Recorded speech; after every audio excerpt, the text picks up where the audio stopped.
السلام عليكم ورحمة الله وبركاته. الحمد لله والصلاة والسلام على رسوله الأمين وعلى آله وصحبه أجمعين أما بعد.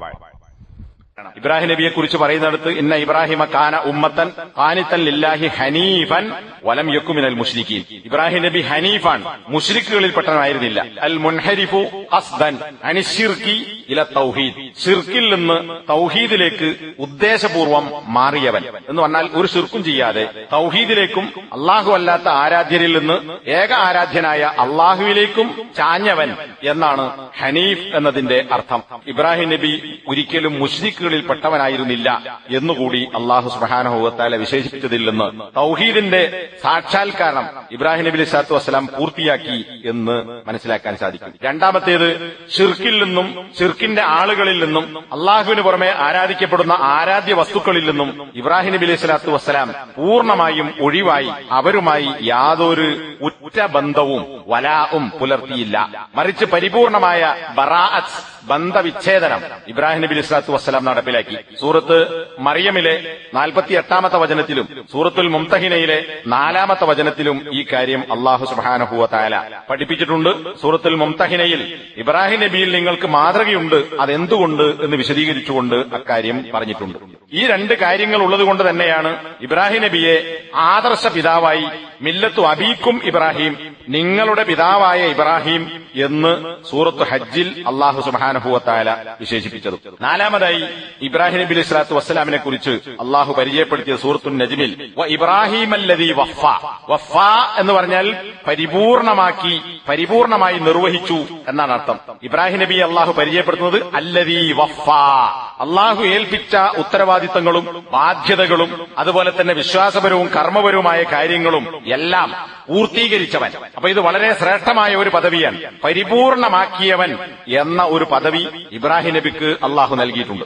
വൈരിബ്തല ഇബ്രാഹിമ റബ്ബുഹു ബികലിമാത്തിൻ ഫാതമ്മഹുന്ന, സൂറത്തുൽ ബഖറ 124-ാമത്തെ ആയത്ത്. റബ്ബ് ഇബ്രാഹിം നബിയെ ചില കൽപ്പനകൾ കൊണ്ട് പരീക്ഷിച്ചു. ഫാതമ്മഹുന്ന, ആ പരീക്ഷണങ്ങളെയും ഇബ്രാഹിം നബി അലൈഹി സ്വലാത്തു വസ്സലാം പൂർത്തിയാക്കി. സാധാരണഗതിയിൽ മനുഷ്യർക്ക് ഒരുപാട് പരീക്ഷണങ്ങൾ ഉണ്ടാകും. എല്ലാ പരീക്ഷണങ്ങളെയും പൂർണ്ണമായി നിറവേറ്റുക എന്നത് സാധാരണ ആളുകൾക്ക് കഴിയുന്ന കാര്യമല്ല. ഇബ്രാഹിം നബി അലൈഹി സ്വലാത്തു വസ്സലാം ജനിച്ചു വലുതായി തന്റെ നാട്ടിൽ പ്രവാചകനായി നിയോഗിക്കപ്പെട്ടു, അള്ളാഹുവിൽ നിന്ന് വഹി കിട്ടി. അതുമുതൽ മരണം വരെ വിവിധ മേഖലകളിൽ വ്യത്യസ്ത വിഷയങ്ങളിൽ ശത്രുക്കളുമായുള്ള നിലപാടിൽ, മുശ്രിക്കുകളോടും ശിർക്കിനോടുമുള്ള നിലപാടുകളിൽ, സ്വന്തം ഭാര്യയുടെയും കുടുംബത്തിന്റെയും മക്കളുടെയും വിഷയത്തിൽ, മകനെ അറുക്കുന്ന കാര്യത്തിൽ, ഇങ്ങനെ ഒരുപാട് കാര്യങ്ങൾ എണ്ണിപ്പറയേണ്ട കാര്യമല്ല. ഒരുപാട് പരീക്ഷണങ്ങൾ അള്ളാഹു നടത്തിയിട്ടുണ്ട്. അള്ളാഹു തന്നെയാണ് അതിനെക്കുറിച്ച് സാക്ഷ്യപ്പെടുത്തുന്നത്. ഫഅതമ്മഹുന്ന, ആ കൽപ്പനാ കാര്യങ്ങൾ, പരീക്ഷണ വിഷയങ്ങൾ എന്തായിരുന്നുവോ അവിടെയും ഇബ്രാഹിം നബി പരിപൂർണത പുലർത്തി. അപ്പൊ രണ്ട് സ്ഥലത്ത് വഫ എന്ന് മൊത്തത്തിലും പരീക്ഷണങ്ങളിൽ പ്രത്യേകമായി പരിപൂർണ വിജയം നേടിയവനാണ് ഇബ്രാഹിം എന്നതും അള്ളാഹുവിന്റെ സാക്ഷ്യമാണ്. അതുപോലെ തന്നെ ആറാമതായി നമുക്ക് കാണാൻ സാധിക്കുന്നത് ഇബ്രാഹിം നബി അലൈഹി സ്വലാത്തു വസ്സലാമിനെ കുറിച്ച് അള്ളാഹു പറയുന്നത് ഇന്നി ജാഇലുക ലിന്നാസി ഇമാമ, ജനങ്ങൾക്ക് ഇമാമായി നിന്നെ ഞാൻ നിശ്ചയിക്കുന്നു. ഇതേ കാര്യം സൂറത്തുൻ നഹ്ലിലെ 120-ാമത്തെ ആയത്തിൽ ഇന്ന ഇബ്രാഹിമ കാന ഉമ്മത്തൻ, ഇബ്രാഹിം നബി അലൈഹി സ്വലാത്തു വസ്സലാം ഒരു ഉമ്മത്തായിരുന്നു.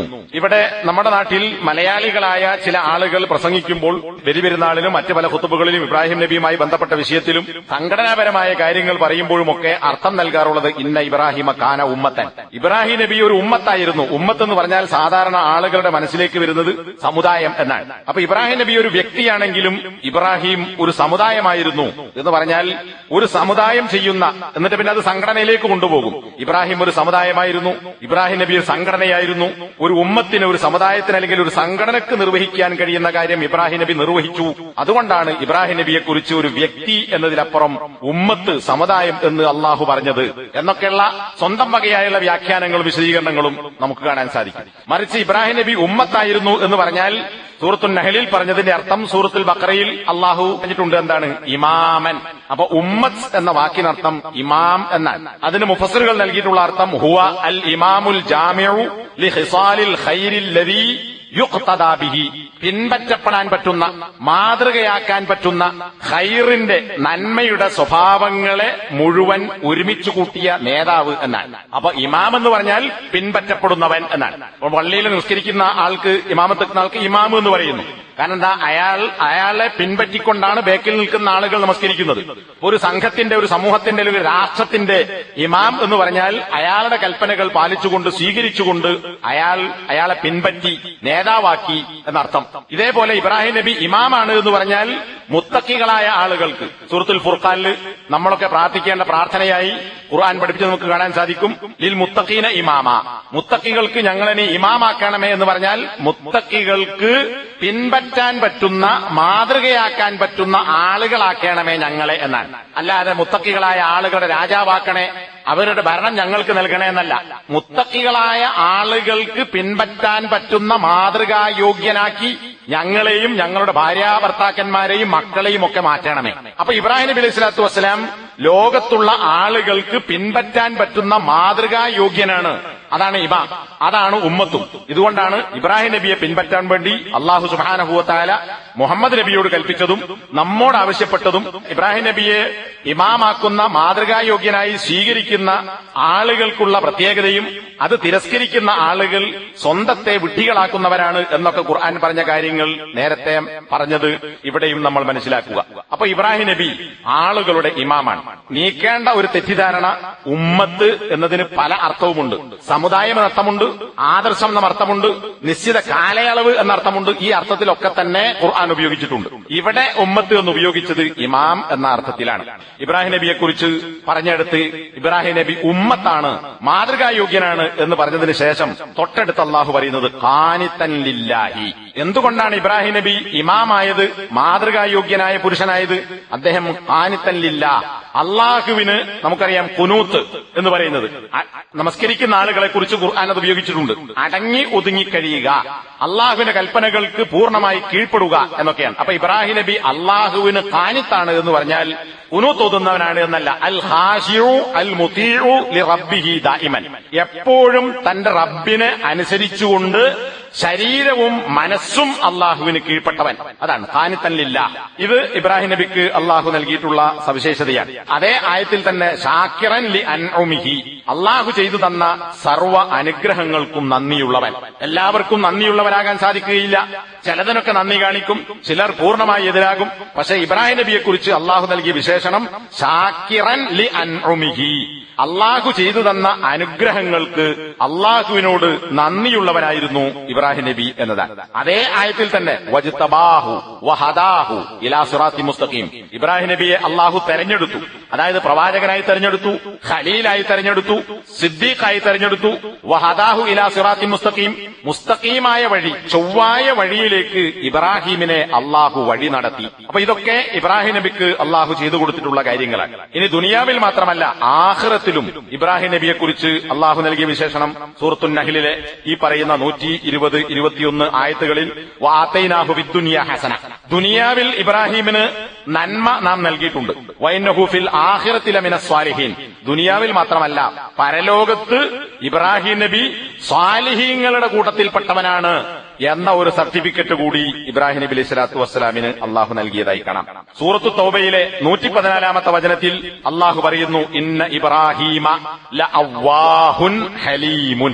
ഈ വിഷയം പറയുന്നത് നേരത്തെ നാം മനസ്സിലാക്കിയ മുശ്രിക്കായ ബാപ്പക്ക് പുറത്തു കൊടുക്കാൻ വേണ്ടി അള്ളാഹുവിനോട് പ്രാർത്ഥിക്കുമെന്ന വാഗ്ദാനം നൽകുകയും അങ്ങനെ പ്രാർത്ഥിക്കുകയും പിന്നെ ബാപ്പ കാഫറായി മരിച്ചുപോയി എന്ന് മനസ്സിലായപ്പോൾ അതിൽ നിന്ന് ഒഴിവാവുകയും പിന്നെ ബാപ്പക്ക് വേണ്ടി പ്രാർത്ഥിക്കാതിരിക്കുകയും ചെയ്ത കാര്യം സൂചിപ്പിച്ചുകൊണ്ട് അതിനുശേഷം അള്ളാഹു പറയുകയാണ് എന്തുകൊണ്ട് കാര്യം ബോധ്യപ്പെട്ടപ്പോൾ തെറ്റ് തിരുത്തി ബാപ്പക്ക് വേണ്ടി പ്രാർത്ഥിക്കാതെ ബാപ്പയുമായി എല്ലാ ബറാഅത്തും പുലർത്തിയത് എന്തുകൊണ്ടാണ് ഇബ്രാഹിം? തുടർന്ന് പറയുന്നതാണ് ഇന്ന ഇബ്രാഹീമ ലഅവ്വാഹുൻ, തീർച്ചയായും ഇബ്രാഹിം അവ്വാഹാണ്.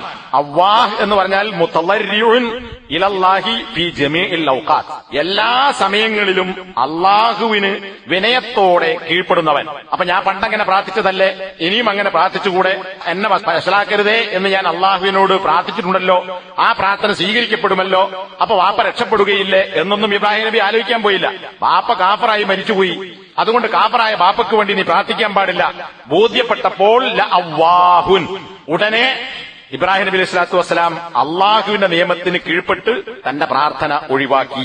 അതേ ആയത്തിൽ രണ്ടാമതായി പറയുന്നത് ഹലീമുൻ, ഇബ്രാഹിം നബി ഹലീമാണ്, സഹനശീലനാണ്. എന്ന് പറഞ്ഞാൽ എമ്പാടും സഹിക്കാനും പൊറുക്കാനും ക്ഷമിക്കാനുമുള്ള ഹൃദയവിശാലതയുള്ള, കോപിക്കാത്ത, വിവരമില്ലാത്ത ആളുകൾ കോപത്തിന്റെ ഘട്ടത്തിൽ ചെയ്യുന്ന ജഹാലത്തിന്റെ പ്രവർത്തനങ്ങളിൽ നിന്നൊക്കെ ഒഴിഞ്ഞു നിൽക്കുന്നവൻ.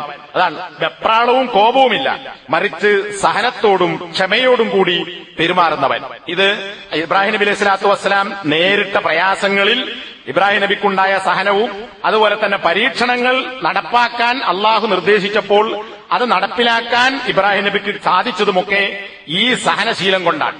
ഹാജറിനെയും ഇസ്മായിലിനെയും മക്കത്ത് കൊണ്ടുപോയി പാർപ്പിച്ച് തിരിച്ചു പോരുമ്പോൾ ഹാജർ ഇബ്രാഹിമിന് പിന്നാലെ കൂടി ഇബ്രാഹിമേ ഇബ്രാഹിമേ ഇബ്രാഹിമേ, നീ ആരെ കണ്ടാണ്, ആരിലേക്കാണ് ഞങ്ങൾ വിട്ടേച്ചു പോകുന്നത്, ആര് പറഞ്ഞിട്ടാണ് എന്ന് ചോദിച്ചപ്പോൾ ആ ചോദ്യത്തിന് അള്ളാഹുവിലേക്ക്, അള്ളാഹുവിന്റെ കൽപ്പന പ്രകാരം എന്ന് മനസ്സങ്കോചമില്ലാതെ ഉത്തരം പറയാൻ സാധിച്ചത് ഇതൊക്കെ അള്ളാഹുവിന്റെ പേരിലാണ്, അള്ളാഹു കൽപ്പിച്ചതുകൊണ്ടാണ് എന്ന അങ്ങേയറ്റത്തെ ക്ഷമയും സഹനശീലവും കൊണ്ടാണ്. അതാകുന്നു അള്ളാഹു പറയുന്നത് ഇബ്രാഹിം ഹലീമാൻ, സഹനശീലനാണ്. കുട്ടി ജനിക്കാൻ പോകുന്നു എന്ന സന്തോഷ വാർത്ത അറിയിക്കുമ്പോഴും പറഞ്ഞിട്ടുള്ളത് ബി ഗുലാമിൻ ഹലീം, സഹനശീലനായ ഒരു കുട്ടിയെ, മകൻ ഇസ്മായിലിനെ കുറിച്ചും ആ കാര്യം ഖുർആൻ സൂചിപ്പിച്ചത് നമുക്ക് കാണാൻ സാധിക്കും. സൂറത്ത് ഹൂദിലെ 75-ാമത്തെ ആയത്തിൽ നേരത്തെ പറഞ്ഞതിന് പുറമെ സൂറത്തുൽ തൗബയിൽ പറഞ്ഞതല്ലാതെ സൂറത്ത് ഹൂദിൽ ഈ 3 കാര്യങ്ങളും ഒരുമിച്ച് അല്ലാഹു പറഞ്ഞിട്ടുണ്ട്. ഇന്ന ഇബ്രാഹിം അല്ല ഹലീമുൻ അവ്വാഹുൻ മുനീബുൻ. അവ്വാഹ്, ഹലീം, ഇത് രണ്ടും നേരത്തെ പറഞ്ഞു. ഇവിടെ മൂന്നാമതായി പറയുന്ന മുകളിലെ ആയത്തിൽ ഇല്ലാത്തൊരു കാര്യം മുനീബുൻ. ഇബ്രാഹിം നബി മുനീബാണ്. മുനീബ് എന്ന് പറഞ്ഞാൽ അനാബ എന്ന് പറഞ്ഞാൽ അനാബ ഇലല്ലാഹ് എന്ന് പറഞ്ഞാൽ റജഅ ഇലല്ലാഹ് എന്നർത്ഥം, അള്ളാഹുവിലേക്ക് മടങ്ങുക. റജ്ജാഉൻ ഇലല്ലാഹ് ബിമഅരിഫത്തിഹി വമഹബ്ബത്തിഹി വൽ ഇഖ്ബാലി അലൈഹി വൽ ഇറാദി അമ്മൻ സിവാഹു. അള്ളാഹു അല്ലാത്തവരെയെല്ലാം ഒഴിവാക്കിക്കൊണ്ട് അള്ളാഹുവിലേക്ക് മുന്നിട്ടുകൊണ്ട് അള്ളാഹുവിനെ മനസ്സിലാക്കുകയും മനസ്സിലാക്കിയ ഇൽമിന്റെ അടിസ്ഥാനത്തിൽ സ്നേഹിക്കുകയും ചെയ്തുകൊണ്ട് അള്ളാഹുവിലേക്ക് ധാരാളമായി മടങ്ങുന്നവൻ. അതാണ് മുനീബ് എന്ന ഒരൊറ്റ വാക്കിന് മുഫസ്സിറുകൾ നൽകിയിട്ടുള്ള അർത്ഥം. ഇതൊക്കെ ഷെയ്ഖ് നാസിർ സഅദി അദ്ദേഹത്തിന്റെ തഫ്സീർ സഅദിയിൽ കൊടുത്തിട്ടുള്ള അർത്ഥങ്ങളാണ്. വെറുതെ അള്ളാഹുവിലേക്ക് മടങ്ങല്ല, അള്ളാഹു ആര് എന്ന് മനസ്സിലാക്കുന്നു, ആ വിവരത്തിന്റെ അടിസ്ഥാനത്തിൽ അള്ളാഹുവിനെ സ്നേഹിക്കുന്നു, അതുകൊണ്ട് ഞാൻ മറ്റെല്ലാത്തിനെയും വിട്ട് അള്ളാഹുവിലേക്ക് മടങ്ങേണ്ടവനാണ് എന്ന് മനസ്സിലാക്കുന്നു. അങ്ങനെ അള്ളാഹുവിലേക്ക് ഖേദിച്ച് മടങ്ങുന്നവൻ. അപ്പൊ ഈ പറഞ്ഞ 3 വിശേഷണങ്ങൾ, അവ്വാഹ്, ഹലീം,